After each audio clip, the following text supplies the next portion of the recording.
a des plantes indigènes qu'on retrouve à l'île aux Coudes. On parlait de tanésie, tu vois ici. La tanésie qui est une belle plante qu'on a beaucoup à l'île. À l'époque, on s'en servait justement comme répulsif contre les mites, les rongeurs. Puis aujourd'hui, on peut s'en servir aussi comme insecticide. Tu vois, ici, on a les immortelles. Ça, c'est une petite fleur qu'on fait, entre autres, des beaux bouquets de fleurs séchées. C'est comme du papier, tu vois. Ça fait vraiment comme, elle porte bien son nom. Puis elle se sèche très, très bien. C'est une fleur très féminine.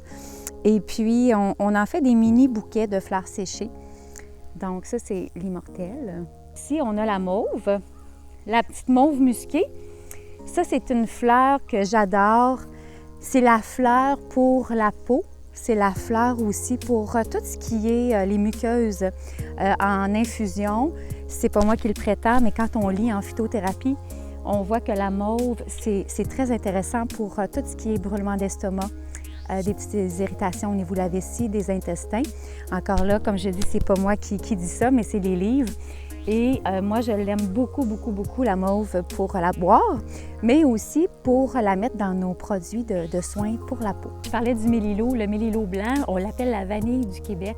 Puis on en retrouve dans les pâtisseries fines, dans les crèmes glacées, les glaciers. De plus en plus, on en parle du mélilo au niveau culinaire. Moi, je l'aime beaucoup comme fleur parce que c'est une fleur qui est calmante, autant pour l'esprit. On en a-tu besoin en ce moment? On a aussi des vertus au niveau olfactif. Ça sent tellement bon. Puis on a le foin d'odeur. Donc, le foin d'odeur, c'est une herbe qui sent très, très, très bon. Les Amérindiens la connaissent beaucoup, beaucoup. Puis le mélilo aussi, on en fait une petite brume et on fait des petits sachets odorants qu'on peut sentir. Ça, c'est des coudriers. Bien, des coudriers, c'est les noisettes du coudrier, c'est le fruit de l'arbre. Puis on les épluche, puis regardez, ça fait une petite noisette comme ça qui se mange.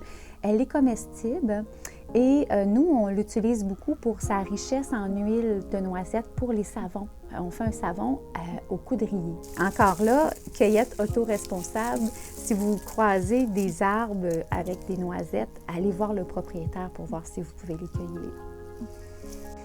Ici, le coudrier, on voit le noisette ici, le petit savon avec les petits grains de coudrier.